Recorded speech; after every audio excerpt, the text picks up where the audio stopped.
বিষ্ণু বললেন, আয়েশা, ঝগড়া করে আর কতক্ষণ থাকবো, আসো মিটমাট করি। আয়েশা রাদিয়াল্লাহু বললেন, ঠিক আছে মিটমাট করবো। তো বিষ্ণু ইসলাম বললেন, মিটমাটের জন্য কারে ডাকবো? ওমর রে ডাকি। কয় না, ওমর রে না, ওমর গালিজ, ওমর অনেক রাগে, আমার ডর লাগে। কয় তাহলে তোমার আব্বারে ডাকি। কয় ডাকেন। কি খুশি, মেয়েদের মধ্যে অভ্যাসটা আছে না নাই? তাহলে তোমার আব্বারে ডাকি। ডাকেন। ডেকে নিয়ে আসা হলো। আবু বকর রাদিয়াল্লাহু তাআলা আনহু দাঁড়ালেন, আম্মা জান আয়েশা দাঁড়ালেন, বিশ্বনবীও দাঁড়ালেন।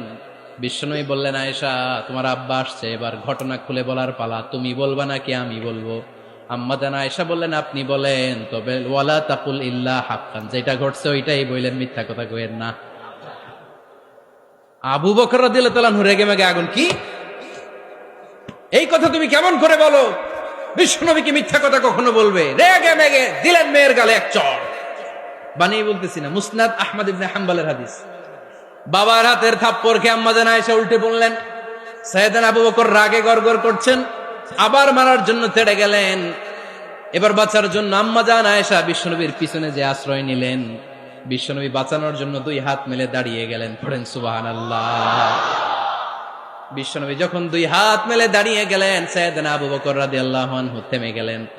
সাইয়েদনা আবু বকর রাদিয়াল্লাহু তাআলা আনহু ঘর থেকে বের হয়ে বারান্দায় দাঁড়ালেন। পড়েন সুবহানাল্লাহ। এবার বিশ্বনবী আম্মা জান আয়েশার কাছে যেয়ে বলেন, ইয়া আয়েশা, কাইফা রাআইতিনি আনকাসতুকি মিনার রাজুল, দেখছো কেমনে বাঁচাইলাম? আমি না থাকলে বর্তমানে ফেলতো আজকে। আমি বাঁচাইছি তোমারে, আমি, আমার লগে ঝগড়া করো তুমি। লজ্জায় পড়ে আম্মা জান আয়েশা খিলখিল করে হেসে দিলেন, বিশ্বনবীও হেসে দিলেন। দুইজনের হাসির মধুর আওয়াজ শুনে সাইয়েদনা আবু বকর বাইরে থেকে অবাক, কিরে এতক্ষণ না ঝড় তুফান, এখন দেখি হাসি। সালাম দিয়ে অনুমতি নিয়ে ভিতরে ঢুকলেন। ঢুকে দেখেন আম্মা জান আয়েশাও হাসে, বিশ্বনবীও হাসে। এ হাসি দেখে আবু বকর রাদিয়াল্লাহু আনহু হেসে দিলেন। আরশের উপর থেকে খুশি হয়ে গেলেন কে? এবার সাইয়েদনা আবু বকর রাদিয়াল্লাহু তাআলা আনহু বললেন, ইয়া রাসূলুল্লাহ, আশরিকানি ফি সিলমিকুমা কামা আশরাকতুমানি ফি হারবিকুমা। ও নবী, যুদ্ধ লাগলে, দুইজন যুদ্ধ লাগলে মীমাংসার জন্য যেমনি আমারে ডাকেন, এরকম হাসি আর আনন্দের মুহূর্তেও আমারে একটু ডাইকেন। আশরিকানি ফি সিলমিকুমা কামা আশরাকতুমানি ফি হারবিকুমা। নবী, আপনাদের মধ্যে ঝগড়া লাগলে সন্ধি করার জন্য আমারে যেমনি ডাকেন, আপনাদের হাসি খুশি আনন্দ খুনসুটি এই মজাদার মুহূর্তগুলোতে আমারে বঞ্চিত রাখেন না, আমার একটু ডাইকেন। সুবহানাল্লাহ পড়েন। এই মুসনাদ আহমদ ইবনে হাম্বলের হাদিস শোনার উদ্দেশ্য হচ্ছে, বিশ্বনবী প্রথমে ওমর ফারুকের নাম বলেছিলেন। সাইয়েদনা আয়েশা বলে, না, আমি ডরাই। হাইবাত, দিস ইজ কল্ড হাইবাত ওমর। একবার বিশ্বনবীর সব বিবিরা ধরলেন, ও নবী, আমাদেরকে এটা দেন, ওইটা দেন, ঘরে এটা নাই, ওইটা নাই, ওইটা নাই। বিশ্বনবীকে, আমার কাছে কিচ্ছু নাই। যদি এমনি আমার বউ হয়ে থাকতে চাও থাকো, তাহলে তা না হলে যা লাগবে কিনে দেব, সাথে সাথে তালাকও দিয়ে দিব। কিছু দিতে পারবো না, আমার নাই তো, সামর্থ্য নাই। কিন্তু বিবিরাও ছাড়া না, এটা দেন, ওইটা দেন। বিশ্বনবী রহমতের নবী, বিবিদেরকে বুঝাতেও পারেন না। বিবিরা আবদার করতেছে, নবী এটা লাগবে, ওইটা লাগবে। ইন দ্য মিন টাইম বিশ্বনবী একজনের সালাম শুনতে পেলেন। কে যেন দরজায় দাঁড়িয়ে বলতেছে, আসসালামু আলাইকুম। বিশ্বনবী দরজার দিকে তাকালেন, তাকিয়ে বললেন, ওয়া আলাইকুম আসসালাম। আর বুঝতে পারলেন এটা আমার ওমরের সালাম।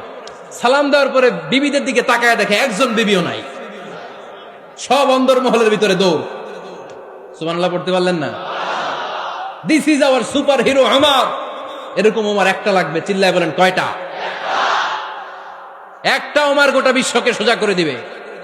একটা ওমর সবল আর দুর্বলের সব পার্থক্য দূর করে দিবে। মাজলুমের উপর জালিমের অত্যাচারের অবসান ঘটায় দিবে। গোটা বিশ্বটাকে সাম্য, মৈত্রী, ভালোবাসার, ইনসাফ দিয়ে পরিপূর্ণ করে দিবে। সেই ওমরের অপেক্ষায় আমরা। নিজের ছেলেকে 80টা বেত মেরেছেন। কয়টা? 80টা বেত মেরেছে। এই ব্যাপারে অনেকগুলো বর্ণনা পাওয়া যায়। সবচেয়ে সহি বর্ণনা হচ্ছে মুয়াত্তা ইমাম মালিকের বর্ণনা। ওমরে ফারুক রাদিয়াল্লাহু তাআলা আনহুর ছেলে আব্দুর রহমান, মারুফুন বিআবি শাহমা, ছিলেন মিশরে। ওখানে নাবিজ খেয়েছিলেন। নাবিজ হচ্ছে আরব দেশের লোকেরা দুধের মধ্যে শক্ত খুরমা রাত্রেবেলা ঢেলে দিত। ঢেলে দিলে সারা রাত ওই খুরমার রসটা দুধের সাথে মিশে দুধটা লাল হয়ে যেত। এটারে সকালবেলা খেত, খুব সুস্বাদু। এটাকে বলে নাবিজ। কিন্তু এটা রাতে ভিজাইলে সকালেই খাইতে হয়, রেখে দিলে আবার একটু সমস্যা হয়। এটা অনেকটা তারির মতো হয়ে যায়, মাতলামি চলে আসে। তো ওমরে ফারুকের ছেলে নাবিজ খেয়েছেন, মদ খাননি, নাবিজ। কিন্তু নাবিজ খাওয়াতে সাকরান চলে এসেছে। সাকরান চলে আসাতে এটা যখন প্রমাণিত হয়েছে, আমর ইবনে আস রাদিয়াল্লাহু তাআলা আনহু নাকি 80 বেত মেরেছেন মিশরে। কয় বেত? নিয়ম হচ্ছে সবার সামনে, কিন্তু সবার সামনে না মেরে একটু গোপনে মেরেছে। এই তথ্য যখন ওমরে ফারুকের কাছে এসেছে, উনি বললেন না, মারতে হবে সবার সামনে, আলাদা মাল্লা কেন? ও মদিনায় ফিরে আসলে আমি আবার 80টা মারব। মদিনায় ফিরে আসার পরে সাইয়েদনা ওমরে ফারুক ওই আগের 80টারে আর ধরেন নাই, নিজ হাতে আবার 80টা বেত মেরেছেন।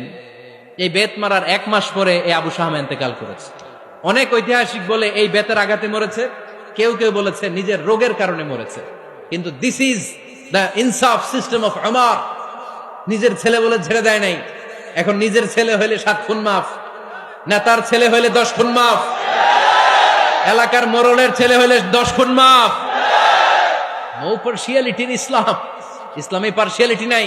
আপনি নেতার ছেলে হন, আপনি বিজনেস ম্যাগনেটের ছেলে হন, আপনি যেই হন না কেন, ইসলামের দৃষ্টিতে সবাই সমান। চিল্লায় বলেন ঠিক কিনা? বানু মখজুমিয়া গোত্রের এক নারী চুরিতে ধরা পড়ল। সাহাবারা বললেন, নবী, মদিনার সবচেয়ে ভেরি প্রেস্টিজিয়াস এন্ড ডিগনিফাইড ফ্যামিলির মেয়ে, আপনি হাত কাইটেন না, কারণ ইসলামের নিয়ম চুরি করলে কি কেটে দাও? বিষ্ণু বললেন, বলো কি? হাত না কাটার জন্য তোমরা আমাকে রেকমেন্ড করছো? এটা আল্লাহর আইন। পৃথিবীর কেউ রেকমেন্ড করলো শোনার ক্ষমতা আমার নাই, কারণ আইনটা দিয়েছে কে? লাউ কানাত ফাতিমাতু বিনতি মুহাম্মাদিন সারাকাত লাকাতা মুহাম্মাদুন ইয়াদাহা। আরে বনু মাকসুমিয়া মেয়ে তো দূরের কথা, আমার কলিজার টুকরা ফাতেমাও যদি আজ চুরিতে ধরা পড়তো, তার হাত কেটে দিতে আমি 1 মিনিটও দেরি করতাম না। দিস ইজ ইসলাম। এই হচ্ছে ওমরে ফারুকের মানাকিব। এরকম ওমরে ফারুক কয়টা লাগবে? আওয়াজ করে বলতে হবে, কয়টা লাগবে? একটা লাগবে। এই সাইয়েদনা ওমরে ফারুক মদিনার প্রথম চিফ জাস্টিস ছিলেন। সর্বপ্রথম উনার পরামর্শে সাইয়েদনা আবু বকর রাদিয়াল্লাহু তাআলা আনহু কোরআনকে সংকলন করেছেন। আমরা এই যে কোরআন পড়ি 30 পারা, এমদাদিয়া লাইব্রেরির 114টা সূরা, কত সুন্দর সন্নিবেশ করা হয়েছে, এখানে সাজানো হয়েছে। আল্লাহর হাবিব সাল্লাল্লাহু আলাইহি ওয়াসাল্লামের সময় কি এরকম কোরআন ছিল নাকি? ছিল না। খেজুর পাতার মধ্যে, গাছের বাকলের মধ্যে, ওটের বড় হাড্ডির মধ্যে আর পাথরের মধ্যে খোদাই করা কোরআন ছিল। সাইয়েদনা আবু বকরের সময় রাদিয়াল্লাহু তাআলা আনহুর সময় যুদ্ধ হলো, 70 জন হাফেজ সাহাবী ইন্তেকাল করলেন। সাইয়েদনা আবু বকর রাদিয়াল্লাহু তাআলা আনহুকে ডেকে ওমরে ফারুক বললেন, ও আবু বকর, এইভাবে হাফেজে কোরআন সাহাবীরা যদি দুনিয়া থেকে বিদায় হয়ে যায়, আল্লাহর কোরআনও তো বিদায় হয়ে যাবে।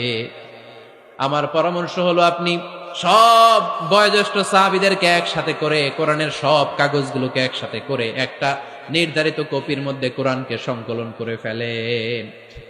সাইয়েদনা আবু বকর বললেন, যেটা আমার নবী করে না, এটা আমি কেমনে করি? কিন্তু ওমরে ফারুক নাছরবান্দা বলে না, এটা করলে কোনো খারাপ হবে না, ভালোই হবে। মুসলিম উম্মার জন্য এক জায়গায় কোরআন সন্নিবেশিত থাকবে, আপনি করেন। সাইয়েদনা আবু বকর রাজি হয় না, ওমরে ফারুকও ছাড়ে না। ওমরে ফারুক বলতে বলতে বলতে বলতে এমন ভাবে সাইয়েদনা আবু বকর রাদিয়াল্লাহু তাআলা আনহুকে ধরলেন, সব শেষে সাইয়েদনা আবু বকর ওমরে ফারুকের কথায় কোরআন সংকলনে রাজি হয়ে গেলেন। পড়েন সুবহানাল্লাহ।